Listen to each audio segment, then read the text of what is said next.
Assalamualaikum warahmatullahi wabarakatuh. Alhamdulillahirabbil alamin. Allahumma shalli ala Muhammad wa ala alihi wa ashabihi ajmain. La haula wala quwwata illa billahil aliyyil azim. A'udzu billahi minasyaitonir rajim. Bismillahirrahmanirrahim. Innal muttaqina mafaza hadaika wa a'naba wa kawa'iba atraban wa ka'san dihaqa. Sadaqallah wa sadaqa rasulul karim. Ibu-ibu jamaah rahimani rahimakumullah. Bunda Nurul di luar. Iya, astagfirullah. Nih ibu-ibu habis ada musibah. Jadi tukang tipu itu semakin pinter sekarang. Mohon maaf jika nanti ada atas nama D. Iqbal nyambangi ibu-ibu Yayasan Fatimah, pondok, itu confirm dulu. Jadi confirm dulu, ini sudah beberapa kali terjadi. Kemarin Facebook ada foto Iqbal kali Aagim. Terus nge-add teman-teman, habis itu nipu. Gimana ada jamaah yang nerima uang 16 juta. Tapi baru dari WA. Yayasan dapat hadiah 16 juta. Itu yang bilang Iqbal palsu. Sekarang saya bikin status di WA kami. Terus tolong nggih Bapak, nanti yang 6 juta dikirim ke Yayasan X. Ada nama yayasan, ada dikasih nomor telepon. Nomor telepon ustadz yang lain pula. Ya Ustadz Nur, bukan Ustadz Nuris. Dari Sukoharjo. Fotonya sama, tapi nomornya beda. Tapi kalau jamaah yang belum punya nomornya kan nggak tahu. Seneng banget lah. Napa mana di Iqbal transfer 16 juta. Alhamdulillah untuk yayasan kami nggih Ustadz. Iya. Nanti yang 6 juta tolong kirim yayasan yang lain. Yayasan X. Ternyata yayasan X itu dilampiri nomornya Ustadz palsu lagi. Terus akhirnya jamaah telepon ke Ustadz, ini bener Yayasan X. Oh iya, ada titipan dari Ustadz Iqbal gitu. Klop kan, tambah mantep kan? Oh iya, ya udah kami transfer minta nomor rekening. Nah selesai. Ternyata setelah kirim 6 juta, ndak ada masuk 16 juta. Yang tadi di telepon sudah diblokir, ndak bisa. Teleponnya terus ada yang kenal kulo, wow telepon kulo. Ustadz ini ada gini, ya Allah kena lagi. Monggo yang punya nomor kulo tolong diinfokan ya. Ini sedang marah nih. Mungkin hari ini puncaknya ini banyak yang ditipu. Kemarin di Facebook data. Jadi setelah kita lihat cara nipunya dari media sosial, data belum menipu. Data itu siapa yayasan, pondok pesantren, masjid yang membutuhkan anggaran. Semua didata. Setelah dapat datanya, hari ini mungkin sedang bekerja penipuan yang tim lain. Pakai WA, menghubungi intensif, menghubunginya cepat. Cepat ini tolong segera dieksekusi. Ketua Yayasan X sedang butuh untuk pembayaran operasi. Coba kalau dihubungi terus. Jadi mohon maaf jika nama kami disalahgunakan. Tolong kalau ada yang enak banget tuh Bu, ibu dikirimi duit saking di Iqbal kan malah seneng. Matur suwun ke Ustadz kan gitu. Tapi tolong yang 1 juta dikirim ke yayasan, kan enak kelihatannya ya, kedengarannya enak gitu. Tapi hati-hati, nomor saya cuma 1.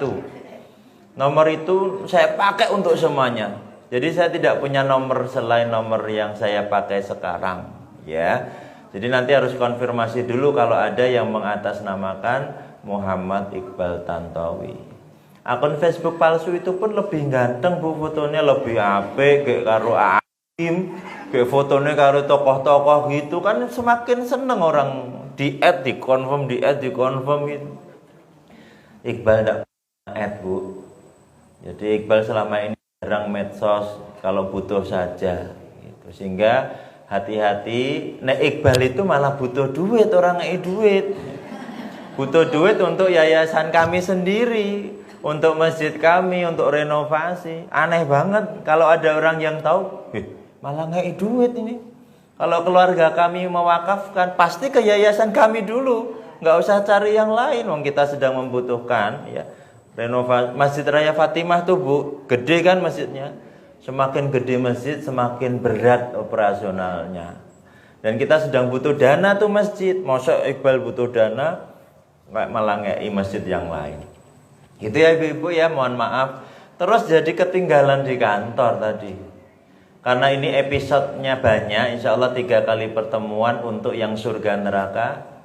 Hari ini nggak pakai kertas dulu nggak apa-apa ya Bu ya. Nanti kertasnya kita pakai di episode yang berikutnya. Sudah kita cetak berwarna sebenarnya tentang surga dan neraka. Jadi insya Allah ini untuk mukadimah dulu. Ibu-ibu catat aja. Nanti untuk pertemuan selanjutnya kita bagi materi yang sudah kami siapkan. Ibu-ibu yang dirahmati Allah, Allahumma inna nas'aluka ridhaka wal jannah wa na'udzubika min sakhatika wan nar. Adem. Ini yang dirubah apa nanti nih? Oh, temboknya. Jadi kita syahdu nggih. Enak. Ibu-ibu jadi ketok padang. Karena backgroundnya gelap. Kita suka minta sama Allah, Allahumma inna as'aluka ridhaka wal jannah. Semoga Allah ridho kita ini masuk dalam penghuni surga. Wa a'udzubika min sakhatika wan nar. Dan semoga Allah lindungi kita, golongan kita bukan menjadi bagian dari penduduk neraka. Itu penting. Jadi kalau ada ibu-ibu yang masih memikirkan ngapain harus meminta surga kalau nggak minta ridho Allah, salah juga. Karena orang yang diridhai Allah otomatis hadiahnya surga. Jadi kalau ibu-ibu rindu surga tidak apa-apa, malah boleh. Doa terus sama Allah. Berarti kue pingin surganya Allah, bukan pinginnya Allah. Itu abot banget pertanyaannya. Pokoknya mampunya kita itu. Kenapa? Karena salah satu perihal gaib dalam kitab Tazkirah yang kita bahas ini Bu, salah satu hal gaib yang diperumpamakan oleh Allah dengan detail dan dimisalkan oleh Nabi dengan jelas, itu surga dan neraka. Surga dan neraka. Jin gaib ya. Bagaimana perumpamaan bentuk jin? Apa iya medeni Bu? Ada jin ganteng loh Bu. Tergantung jin mana kan gitu. Nah, perumpamaan apa lagi? Kubur-kubur. Ya. Rata-rata bukan nikmat tapi azab Bu. Doa ibu menjelang salam setelah tahiyatul akhir. Hamidum Majid. Allahumma inni a'udzubika min adzabi jahannam. Jahannam dulu. Wa min adzabil qabri, baru azab kubur. Wa min fitnatil mahya wal mamat, baru fitnah urusan dunia dan kematian. Wa min syarri fitnatil masiihid dajjal. Kubur dulu, jahannam dulu, neraka dulu. Kata Nabi, neraka itu punya 70 bagian panas. Bukan 70 kali ya, 70 bagian. Dan satu bagiannya sudah dititipkan di bumi. Jadi baru satu bagian saja yang dititipkan di bumi. Termasuk panasnya matahari, itu satu bagian dari panasnya neraka. Jadi masih ada sisa berapa ibu-ibu? 69. Mungkin kalau kita bikin kali, bukan bagian, 69 kali lebih panas dari panasnya bumi. Itu medeni banget. Masih ada yang berani dengan api dunia Bu. Ada yang berani mbok limbato yo palsu, itu tetap takut sama panas. Ya. Ibu pernah kan goreng lele bandeng yang ada airnya atau bekas dari kulkas di freezer ya. Pripun gorengnya? PD ini wajan. Oh iya. Pakai helm Bu. penutup muka. Karena takut apa? Nah, bukan beledosnya, nek beledos adem nggak apa-apa, panas. Ya, takut panasnya. Dan itu baru satu bagian, dan itu mungkin bagian teringan yang belum kita rasakan. Wong ibu kena panas itu, ya Allah panas ya. Baru panas dunia, baru satu bagian, dan mungkin itu yang teringan, belum kena knalpot, nyos, ya, belum seperti kisah Nabi Ibrahim alaihissalam dibakar dengan api yang menyala. Coba bayangkan, ibu mau? Ada yang pernah kena luka bakar? Sakitnya berapa lama? Kalau bakarnya cuma kulit mungkin sebulan, kulit ya. Tapi kalau bakarnya sampai daging bertahun-tahun, dan bekasnya sampai kapan? Selamanya. Ya.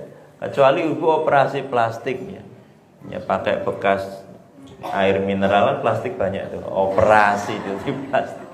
Ibu jangan ya, kalau tidak utur jangan operasi plastik ya. Yang terlanjur ya istighfar. Nggak usah dilepas lagi, susah. Ya.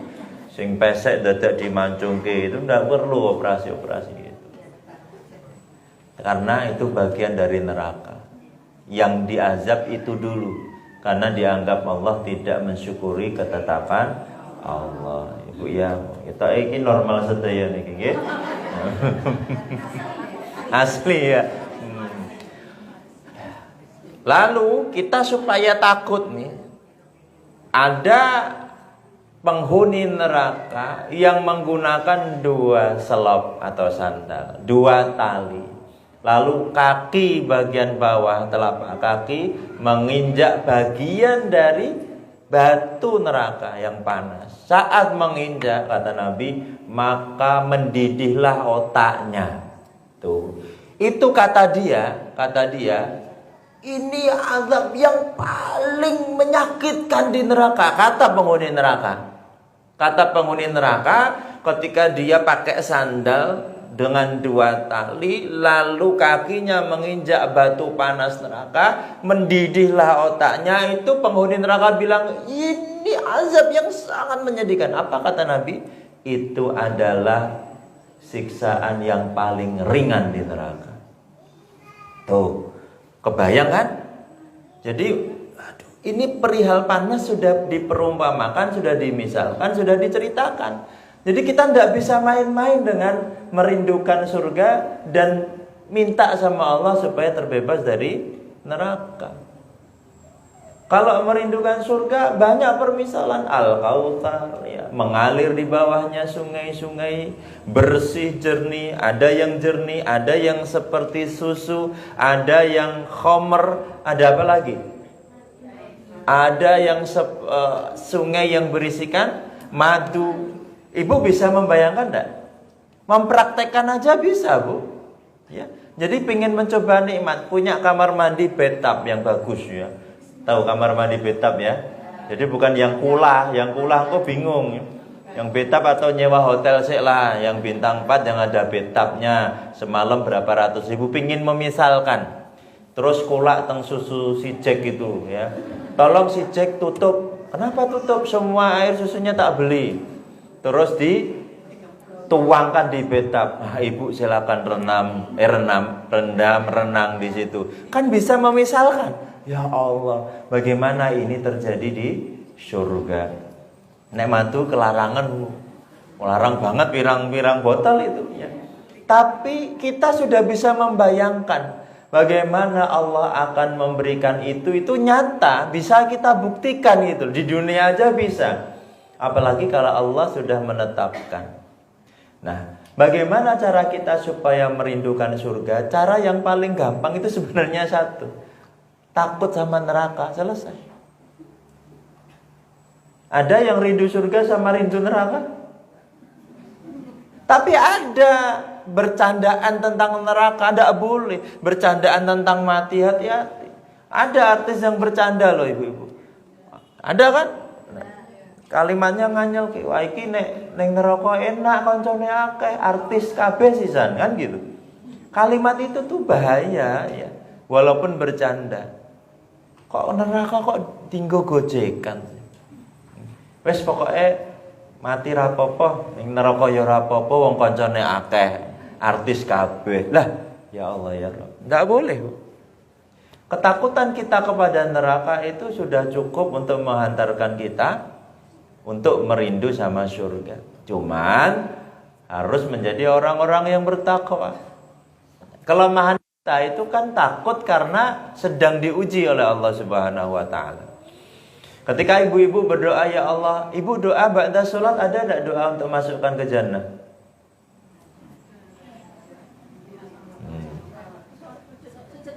Oh, Masya Allah. Terus rutin ya Bu ya? Insya Allah, Alhamdulillah. Ada tujuan hidup namanya surga. Tapi kadangkala ada yang belum memasukkan itu di dalam cita-cita kita. Contoh tuh ada sahabat-sahabat tabi'in, muda-muda ketika berkumpul saling bertanya, apa cita-cita terbesar kalian? Yang satu menjawab, saya bisa menjadi gubernur. Yang satu menjawab, saya bisa menikahi wanita cantik yang dipingini oleh semua pemuda saat itu. Dan saya ingin, ya banyak cita-cita bagus. Saya ingin menjadi ahlul Quran, ahlul hadis, banyak. Tetapi ada satu jawaban yang membuat semua pemuda hebat, pemuda muslim tadi menjadi punya satu tujuan yang sama. Ketika salah satu menjawab, saya ingin masuk surga atau menjadi ahlul jannah. Sehingga pertama yang harus kita masukkan dalam prinsip hidup kita, ibu-ibu, tolong cita-cita kita yang banyak itu sisipkan satu menjadi yang paling atas, namanya ahlul jannah. Pokoknya apapun cita-cita kita, ada satu cita-cita tertinggi, kita menjadi penduduk surga. Gandengannya penduduk surga itu pakai dalil keluarga, Bu. Ku anfusakum wa ahlikum naro. Jadi ibu di sini saanyel-anyele kali anak kali bojo, itu mereka semalah yang harus mendampingi ibu ke surga. Jangan pikir engko ning surga ya ibu modeling ini ndak lho ya Bu ya. Ndak, ora ana ibu-ibu ngene iki. Ora doyan surga, Bu. Ibu sing swidak-swidak tahun ya wis ora enek, Bu. Enggak ada. Ya kayak bercandanya Nabi kepada salah satu nenek yang bertanya, "Ya Rasulullah, apakah orang tua kayak saya ini ada di jannah?" Nabi ya langsung gojek aslinya. Ndak ada, Nek, di surga kayak panjenengan. Kan madeg loh. Saya ngomong Nabi lagi, nangis tapi Nabi menghibur. Karena besok di surga tidak ada yang seperti nenek. Semua berubah menjadi bidadari apa? Bidadari ya? Ya, penghuni surga tidak semuanya bidadari, Bu. Tetapi ya penghuni surga, semua syarat penghuni surga itu terlepas dari fitrah dunia. Tidak ada tua, tidak ada lapar, tidak ada kenyang, tidak ada sedih, tidak ada ngantuk, tidak ada capek. Jadi bedanya itu menghilangkan fitrah. Selesai. Di sana itu sudah. Terus sampai kapan? Khalidina fiha abada. Sekekal-kekalnya di sana. Jadi tidak ada batasan. Wallahu a'lam bishawab. Nah, perkara itu nggak nyampe, Bu. Pokoknya kita cita-cita utama adalah surga, jannah. Tuh, masukkan di dalam hati kita, pikiran kita, pokoknya jannah. Lalu biar bisa nggak dianggap mata surganen, nek mata duiten gitu ya. Nah, maka harus berbanding lurus dengan amal soleh ibu. Jannah, jannah, jannah. Jannah itu milik siapa? Allah, Allah, Allah. Maka kita ingin ridho Allah supaya dapat hadiah jannah. Tuh ya. Berarti cita-cita ibu adalah jannah. Apapun proyek ibu, mau anak jadi apa. Sehingga kalau motivasinya jannah, insya Allah kita juga akan diiringi malaikat-malaikatnya Allah yang senantiasa menjaga. Kayak doa kita, ihdinas siratal mustaqim, tunjukkanlah aku jalan yang lurus ya Allah. Nah, itulah fungsi dari kita bercita-cita surga. Jadi kalau mau ke surga kok belok-belok ya jangan, kita minta. Nah, yang kedua, supaya mendapatkan gelar ahlul jannah, maka kita harus mendapati dulu proses yang pertama sebelum masuk jannah. Namanya apa? Sebelum masuk surga itu masuk mana dulu? Masuk apa? Masuk kubur. Masuk langsung ke jannah, Bu? Ada yang masuk ke jannah langsung tanpa dikubur. Siapa dia? Syahid ya, ada yang dikubur, Bu. Maksudnya meninggal dulu. Ada golongan mana yang langsung jannah tanpa dikubur?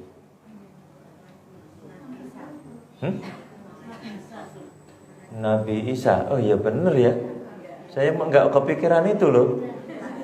Bener ya, sekarang di langitnya Allah ya. Beliau tidak diwafatkan ya. Tapi bukan itu maksud saya, Bu ya. Orang yang bertahan sampai yaumul qiyamah dan muncul hanya ketika bukan di surga, dihancurkan dunia. Kiamat kubro. Setelah dihancurkan dunia langsung dibangkitkan di padang mahsyar, tidak melewati alam barzah. Ya kan, Bu ya? Tapi Ibu kelihatannya sampai kiamat dah ini. Wallahu alam bisawab. Enggak tahu ya. Tapi ini ciri-ciri akhir zamannya sudah kelihatan sekali. Penipuan akeh. Wah, nganyel kelihatan sedih nih saya hari ini ya Allah. Ada bule, info, kena, ada temen, ada pondok, ada ya Allah, ini tadi jadi mumet piye carane ya Allah. Nomor saya sekarang kita share info itu supaya nggak ada yang kena tipu lagi. Kemarin Ustadz Ridwanullah, terus Ustadz Umer. Jadi Ustadz Umer punya Ustadz Umer A, Ustadz Umer palsu. Terus punya webnya Facebooknya FK palsu, IG palsu. Dan ya Allah ya Rabbi. Itu tadi Ustadz sudah mengabarkan. Banyak ternyata ya. Hanya hati-hatilah, pakai ambu-ambu duit sabar, di cross check dulu. Kecuali habis ini ibu-ibu pulang kundur, itu dapat dari Bunda Nurul dan tim amplop isinya 100.000 kayak pertemuan kemarin ya. Itu kan pertemuan kemarin ya gitu. Ada yang nggak dapat? Karena pertemuan kemarin baru cerita kan, Bu ya.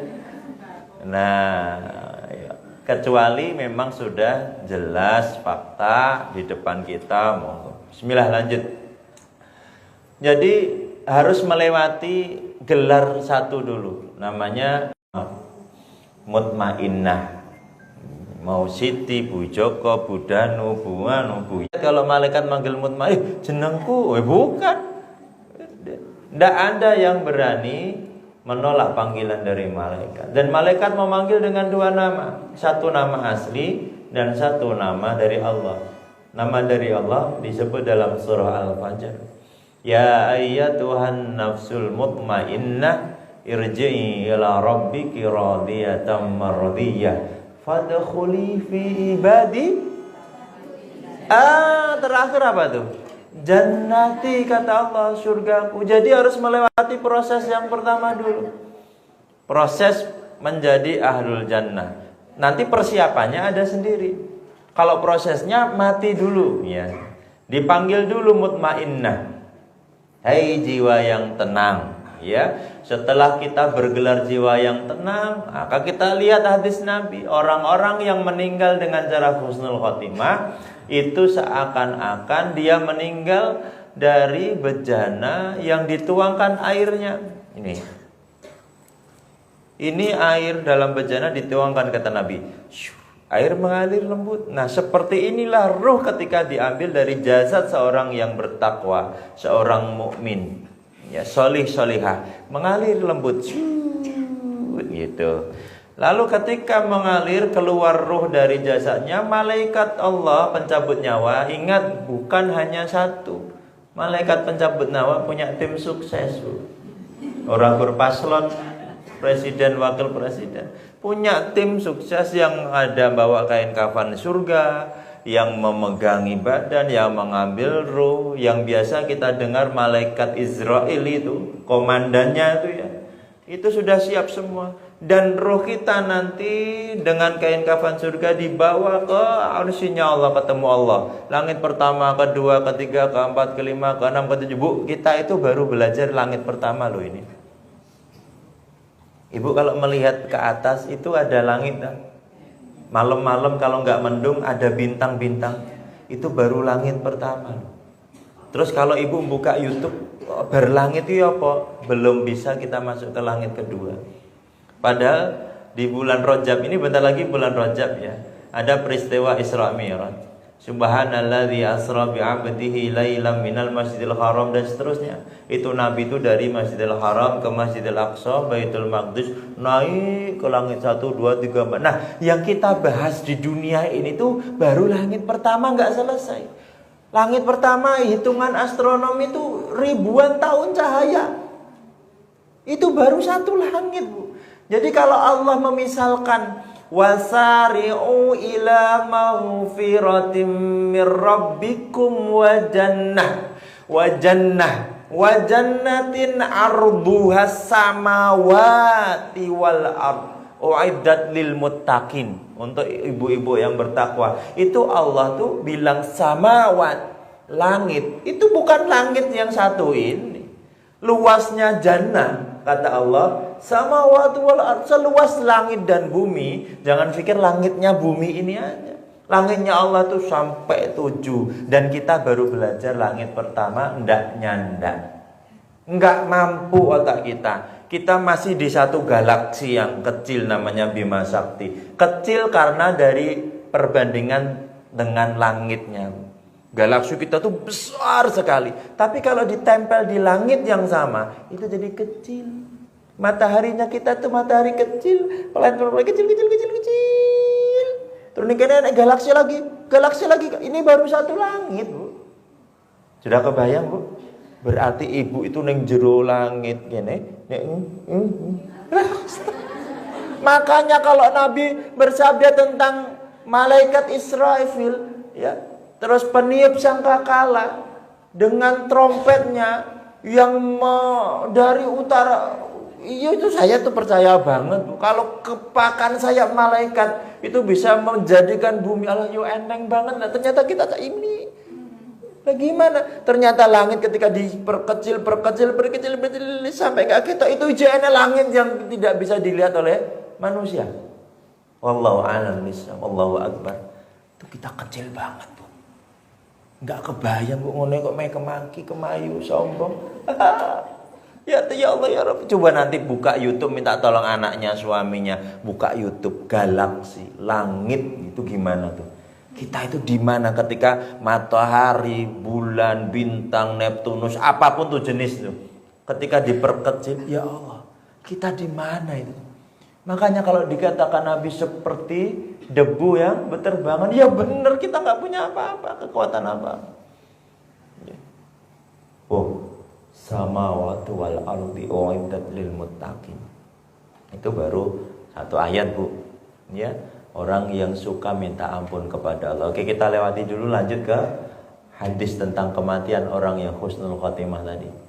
Di langit pertama, semua penjaga, malaikat penjaga pintu langit itu ngerasani yang husnul khotimah itu. Kok bau wangi sekali, harum sekali ini. Siapa gerangan dia? Dan malaikat, tim malaikatul maut itu menjawab, ini orang yang salih, salihah, husnul khatimah, mau menghadap Allah. Silakan. Dipersilakan oleh malaikat penjaga langit pertama, kedua, ketiga, sampai ketemu Allah Azza wa Jalla. Dan Allah berfirman, kembalikanlah dia ke bumi, di mana dia dilahirkan seperti sedia kala, dengan ridhoku, kata Allah. Karena dia akan masuk jannah. Jadi pulang lagi ke bumi, lalu masuk ke kubur bersama jasad tuh, maka diberi berita gembira oleh malaikat. Malaikat yang datang pertama kali adalah menunjukkan neraka jahanam. Ini loh fulanah, sebenarnya engkau tuh mau masuk ke sini, kata dia. Ngeri. Ya, mayit yang melihat tuh ngeri banget dan istighfar sama Allah, tetapi tidak. Allah sudah meridhai engkau, setiap pagi dan petang ditampilkan jannah. Jadi baru ditampilkan. Sekarang kita baru bahas al-waqtu kasyaihu.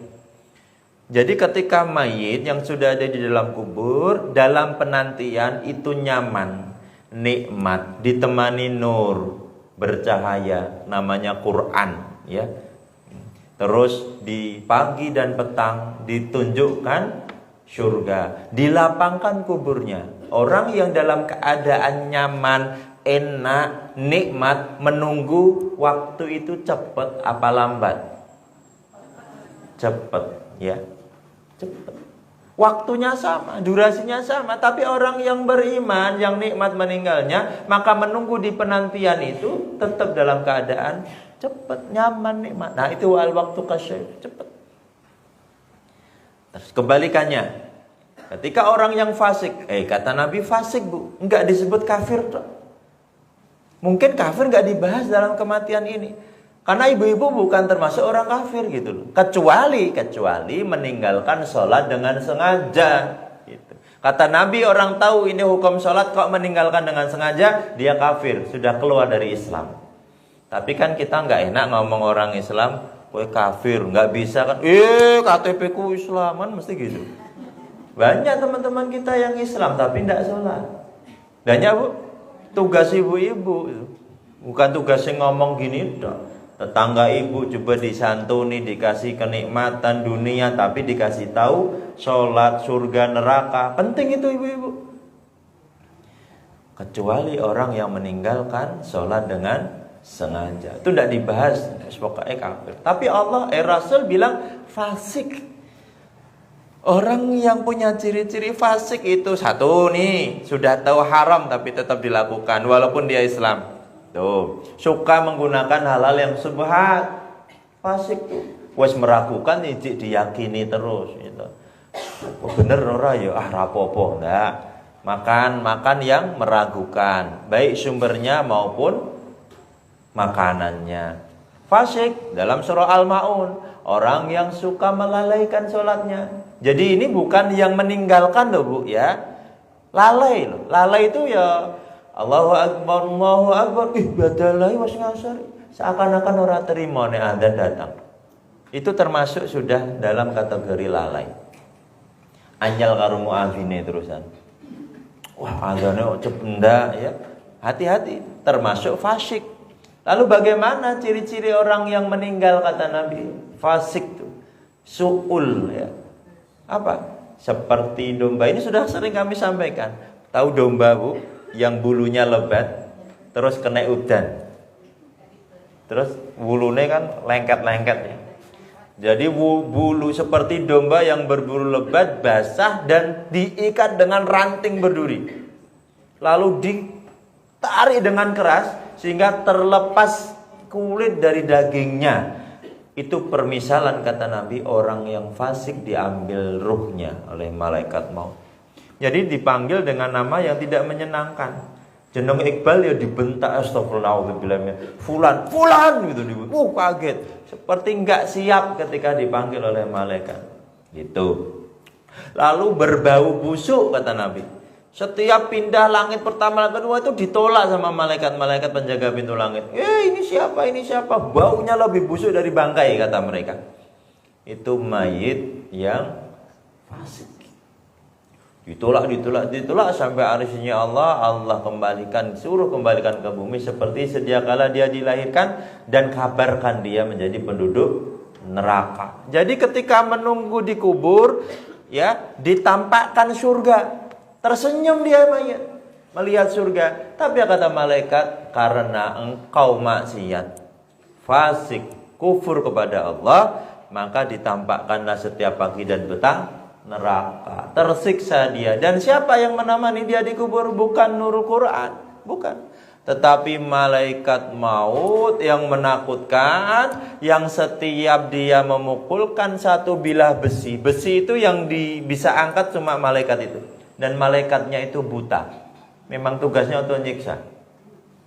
Ya, setiap malaikat itu memukulkan bilah besi itu, maka hancur leburlah mayit. Tapi ketika bila diangkat maka tergabung lagi. Sampai kapan ya Rasulullah? Sampai yaumil kiamah. Bagaimana orang yang tersiksa menunggu sampai kiamat? Lama apa cepat? Lama sekali. Lawang pengajian yang ngono. Iya kan? Nek ketoke materine cocok ngono, seneng ya guyang-guyu. Lho kok wis rampung to? Sak jam iki ketok seprapat jam. Tapi sing kakean kesindir anyel ngono ya suwe banget. Ya. Ora rampung-rampung isine apa?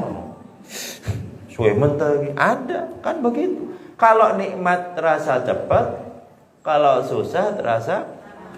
Ibu pernah omnam, Bu? Pernah kan? Suwe ra di rumah sakit. Sedina rasane ya Allah, kan begitu. Sing nunggone ya padha, Bu. Hah? Ya kan? Enggak bebas. Wah, susah mau ngapa-ngapain, ribet, lama. Jadi nikmati hidup tuh. Kita berusaha untuk menjadi bagian dari husnul khatimah. Poin yang kedua, kalau ingat kita mau masuk surga, berarti pintunya kebuka dulu. Hati-hati, kita bisa meninggal dalam keadaan sukul maupun husnul. Doa terus sama Allah, semoga kita digolongkan menjadi bagian dari orang-orang yang husnul khatimah. Husnul khatimah itu suka takut kalau melakukan amalan-amalan yang berbau kufur. Sidi-sidi istighfar. Ya astagfirullah. Ya, ame ngrasani astagfirullah. Oh kacek mangen yo ngrasani nih, tapi astagfirullah. Ya enggak apa-apa, bagus itu tahu. Kan perlu belajar lama loh, Bu. Rumangsane hijrah itu ndak langsung selesai. Pelan, memang perlu proses. Kalau yang langsung selesai itu namanya hidayah. Kalau dapat hidayah itu, masya Allah. Rata-rata orang mu'alaf. Kami punya saudara seperjuangan. Itu beliau mu'alaf, masuk Islam. Walaupun memang karena istri, tapi beliau masuk Islam. Ketika masuk Islam, lalu beliau berusaha untuk mengamalkan amalan sepenuh hati. Dan setiap menemukan sesuatu yang enggak sip, berusaha untuk memperbaiki. Nah, amalan yang dia lakukan pertama itu dulu umroh. Umroh, pas umroh niku sedih. Umroh kok angel repot, mboseni ini ribet angel karena dia merasa itu. Seandainya ini bukan karena saya ingin berusaha belajar Islam, saya tidak mau melakukan ini itu. Jadi belum haji, sekarang sudah haji. Dulu masih umroh. Wah, angel mentok ibadah menyusahkan. Lama kelamaan dia bikin biro umroh. Apa hebatnya? Bikin biro umroh yang memudahkan jamaah. Jadi mereka karena dia punya perasaan, wong angel mentong ibadah umroh itu. Katanya ini ibadah yang ditunggu, tapi kok nyusahkan banget sih rasanya. Akhirnya beliau bikin biro yang tujuannya memudahkan. Oh, keren banget itu. Jadi langsung ke aplikasi, langsung diterapkan. Saya pingin memudahkan orang-orang untuk beribadah. Banyak orang-orang hebat mu'alaf. Kemarin yang meninggal, Coach Stephen tuh hebat banget mu'alaf beliau. Mungkin jauh lebih hebat daripada kita yang Islam sejak lahir. Bahkan mewakafkan hartanya. Oh, kaya raya, Bu. Ngontrak, Bu. Terus karena merasa ini harta ini nggak mungkin akan dibawa mati. Dan ketika mau menghibahkan semua kekayaannya, istrinya dikasih tahu, anaknya dikasih tahu. Ya ini harta ini titipan. Kita ngontrak aja nggak apa-apa. Yang penting pondoknya jalan, yayasannya bagus, masjid kita berkembang. Coba bayangkan. Awake dhewe, Bu. Aja sik ya, Bu, ya nek rung siap ya. Mikir tenanan, Bu, meh mewakafkan rumahnya untuk pondok, untuk masjid, untuk yayasan, dipikir kuat tenan ora, Bu, ya. Hati-hati. Kadang-kala pas di sini rumah sana cacat. Kayak gini nih roh malaikat, Bu. Nek saya katakanlah kayak Ustadz X itu ya, terus saya gelar ini tak gelar, Bu. Yeah. Semua harta yang ibu bawa nggak akan dibawa mati. Wah tenan, Bu. Wah langsung gelang emas, bahkan ini dicopot tuh. Sak jam gelo. Ya Allah, aku jagung sesuk nganggo anting-anting, nganggo ali-ali apa gelo. Karena memang ini suasananya suasana langit, ya kan? Rumangsa sholihah ta ibu-ibu. Iya kan? Omong enggak apa tanya. Rasanya itu kita itu sedang ya Allah, saya rindu sama surganya Allah, saya takut nerakamu ya Allah. Benar enggak Bu ya? Ya itu tolong dijaga. Doanya kan kemarin fasih sudah semua. Ya muqallibal qulub, tsambit qalbi ala dinik. Dah, moga-moga hati yang enak ini tuh terus Ibu jaga sampai keluar dari Masjid Maizah ini. Apalah Masjid Laweyan ini ya. Terus tadi kan berarti kita mencari husnul khotimah. Bu, pokoknya golek itu ingat nek mau maksiat wasari'u ila maghfirah dulu. Pokoknya nek iki elek itu istighfar.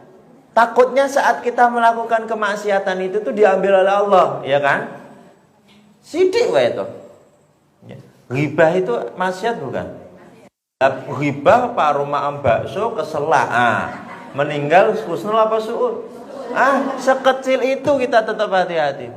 Dalam kesendirian sama, ya. Apalagi dalam keramaian. Pokoknya istiqomah perihal amalan-amalan sunnah. Usahakan ada amalan yang orang lain tidak tahu. Ya, amalan yang orang lain tidak tahu kita itu sedang rutin mengamalkan itu. Itu berarti nikmat banget. Ada ikatan ibu dengan Allah yang ibu sudah merasa bangga. Alhamdulillah, renek saya ngerti ya Allah. Hanya Engkau ya Allah, kan kebanggaan yang hakiki itu. Ya kan? Betul kan ibu-ibu? Tapi kalau masih ada prinsip-prinsip humanisme, ada prinsip-prinsip hablum minan nas, itu berarti belum ada nih. Belum ada. Nikmatnya ketika doa kita panjatkan sama Allah langsung dikabulkan itu. Dan tidak usah dikabar-kabarkan ke orang lain. Ngerti lah aku mau donga to. Wah, yo ndak nikmat. Karena suatu saat ibu akan minta doa sama Allah yang sangat mustajab dan ibu harapannya itu doa dikabulkan oleh Allah, yaitu doa sakaratul maut. Doa yang ketika ibu dipanggil nanti dan sudah tidak akan dianggap oleh Allah. Doa untuk kembali ke dunia. Doa untuk melaksanakan sholat sunnah 2 rakaat. Dan doa untuk bersedekah. Itu nanti tidak akan pernah lagi dikabulkan oleh Allah ketika ibu sudah melewati sakaratul maut. Dan orang muslim, muslim yang fasik tadi, itu pasti doanya itu. Karena dia tahu itu amalan soleh yang semasa hidupnya tidak pernah dilakukan. Jadi disebut 2 rakaat sunnah. Kenapa enggak 2 rakaat yang keren sekalian? Saya minta tawaf. Ya Allah, kembalikan ke dunia, saya mau umroh, saya mau haji gitu. Tapi yang diminta cuma 2 rakaat sunnah. Alasannya apa? Apa Bu alasannya?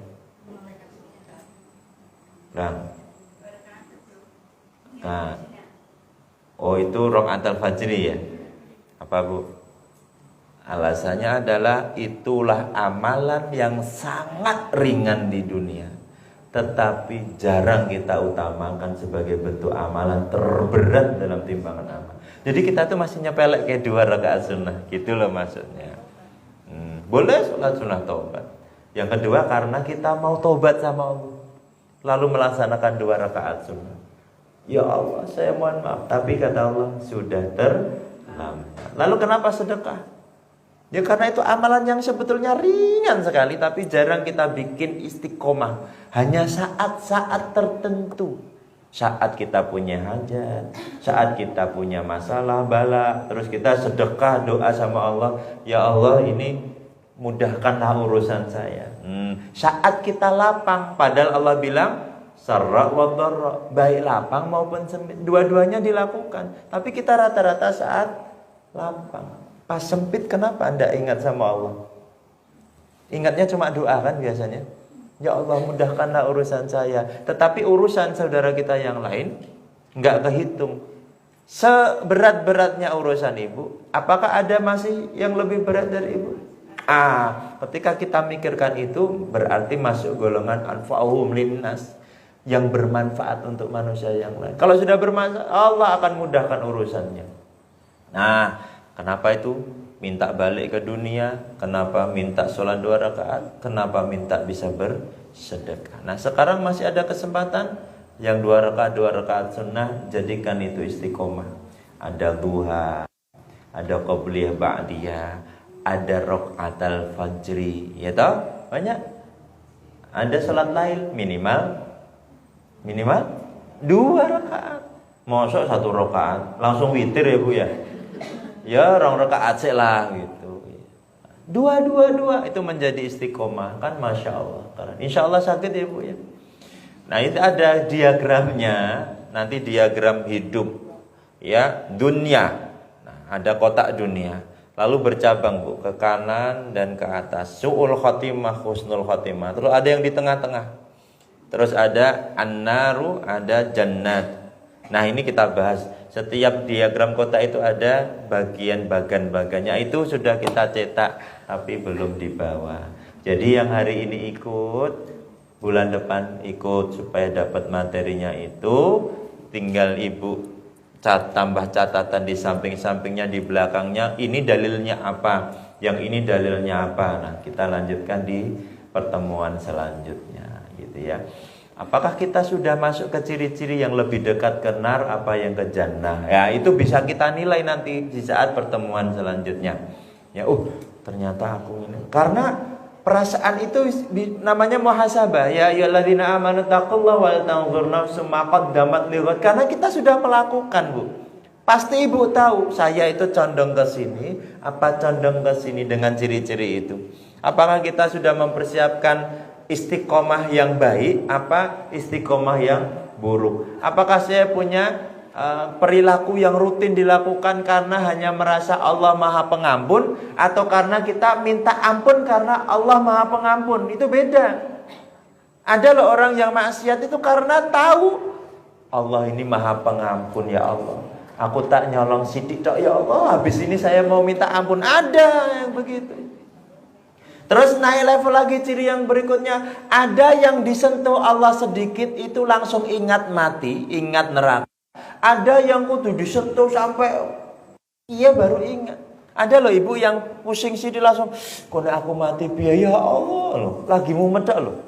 Tapi wis deg-degan kone aku mati sehingga langsung ingat, pengen ibadah. Tapi wis kena komplikasi jantung ngono ya, cek aerobikan, cek nganggo jilbab mekedhet, cek selpa-sel, padahal mati ada.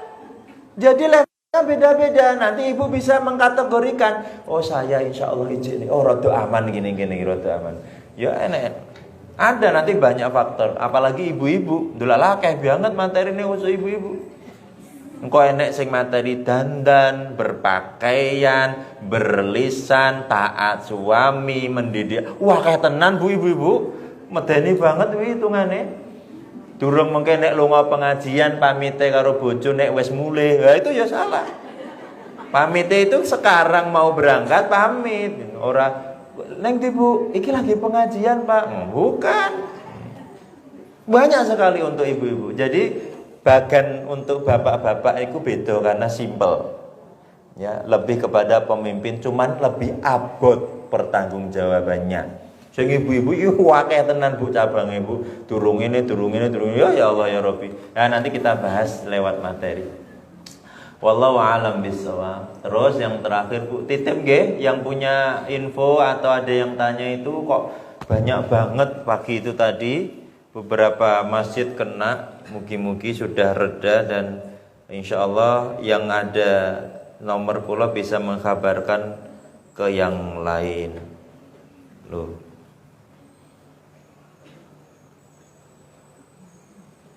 Ini bapak saya baru saja Iqbal, ini ada yang konfirm tentang bantuan dana masjid. Bapak saya sendiri ya ditipu ya. Iya bapak masuk ora percaya karo anaknya. Pinter ini penipunya. Ya semoga diberikan hidayah, segera bertaubat.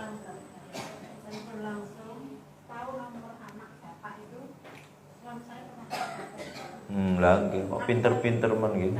Ya Allah ya.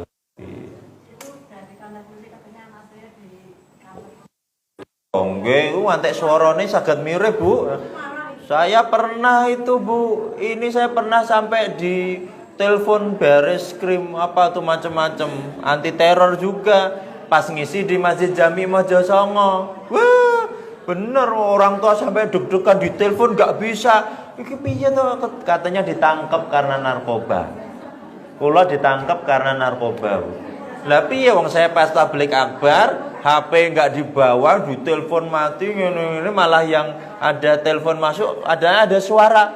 Ampun, itu suaranya Iqbal. Mas, suaranya Iqbal. Wah, akhirnya laki-laki kan rada make ini ya, Bu ya. Jadi tenang, Abah. Ibu-ibu langsung piye? Bapak saya tenang. Iki neng dicek sekarang di mana? Oh, kajian di sana, di Parani. Oh lah kae nu suarane lagi ngaji nu. Tenang, ketenangan itu penting. Ibu dapat duit kan seneng kita tuh. Alhamdulillah Ustaz.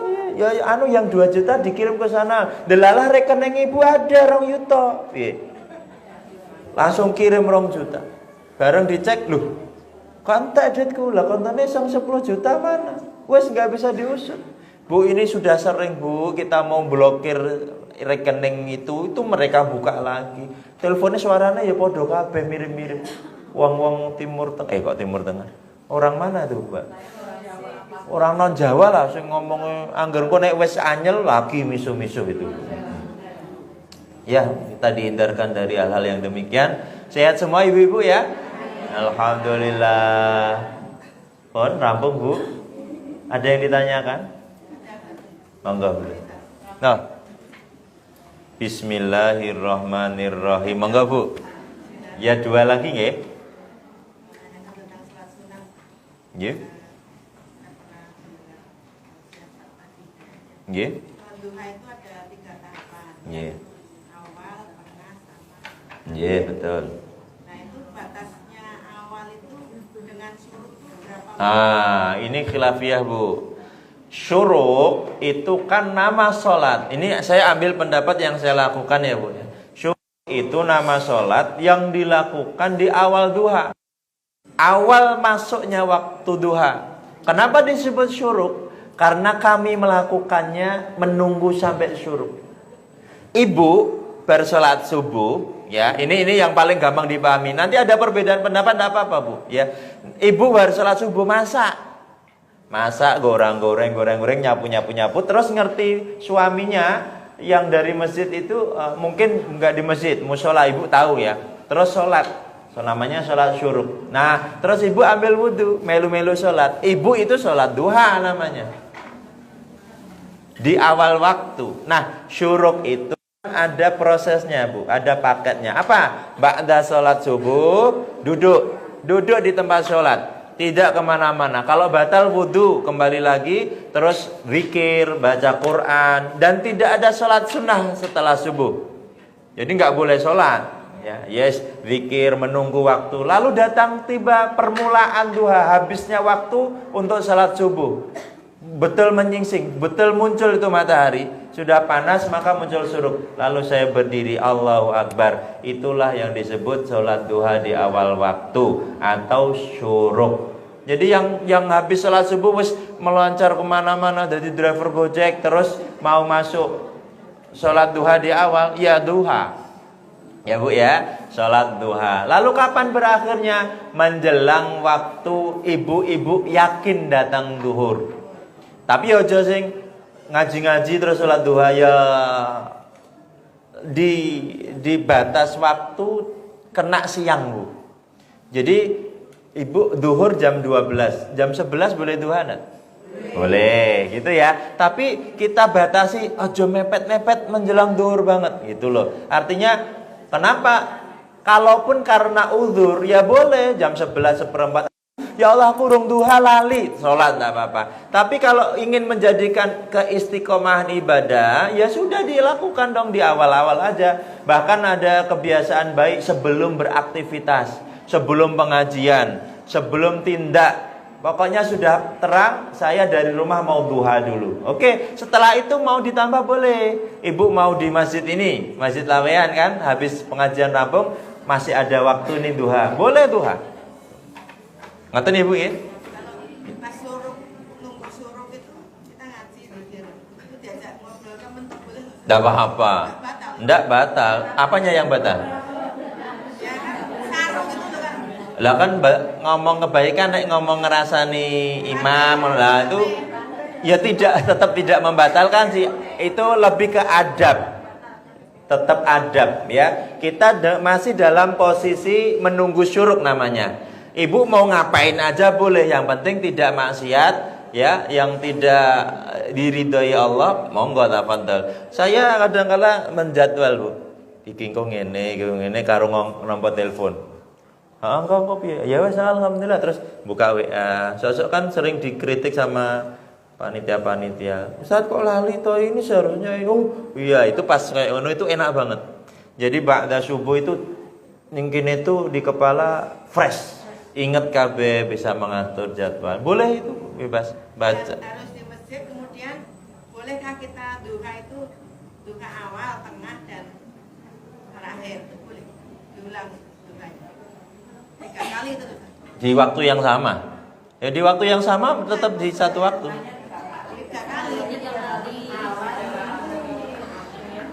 Nggak, kalau Ustadz tadi Hidayat kan menggambarkan itu dengan 3 waktu yang berbeda. Karena kita ingin memaksimalkan Bu sholatnya. Di mana-mana masih bisa duha. Tapi kalau ibu 8 rakaat ning kono terus lanjut enggak. Ya itu memperbanyak sholat duha saja. Karena ada teman tanya. Aku suruh ya ora sah juga seperti itu. Duha mau berapa kali enggak apa-apa, sampai 8 rakaat 2 monggo meh dilipat ke meneh, pindah masjid sholat meneh, tak terbatas itu Bu ya. Yang penting ketika melakukan ini pakai pendapat yang pertama, dalam satu paketnya itu ya 8 rakaat. Nah, iso ya baiknya. Jangan itu langsung 24 rakaat, enggak ada. Tapi ketika ibu sudah pindah masjid lain, terus kok ada yang sholat duha, ibu pingin sholat duha lagi 2 rakaat, enggak apa-apa. Cuman waktu itu ya enggak ada aturan sampai ke situ Bu. Yeah. Masuk tahiyatul masjid. Misalkan kajiannya di masjid sini sholat Yeah. lagi.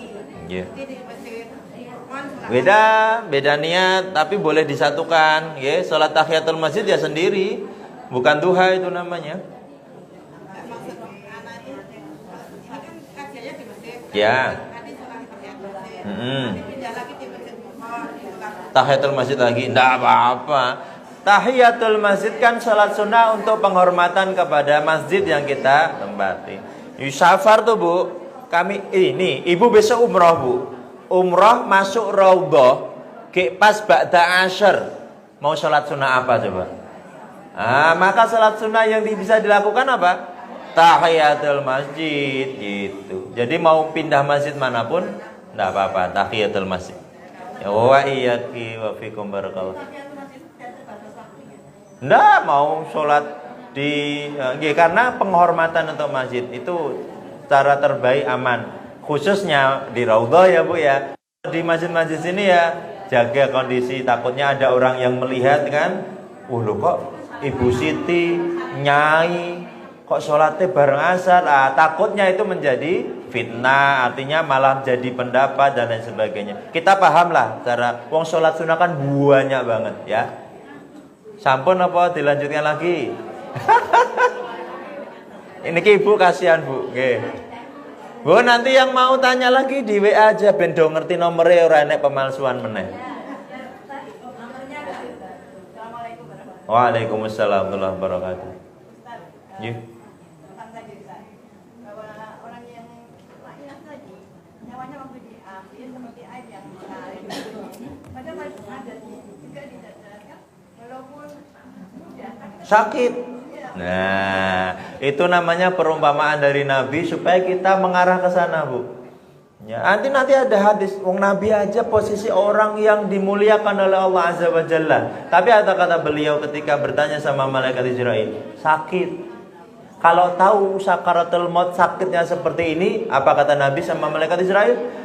Tumpahkanlah semua rasa sakit sakaratul maut umatku sekarang, kata Nabi. Tapi malaikat Israil tidak.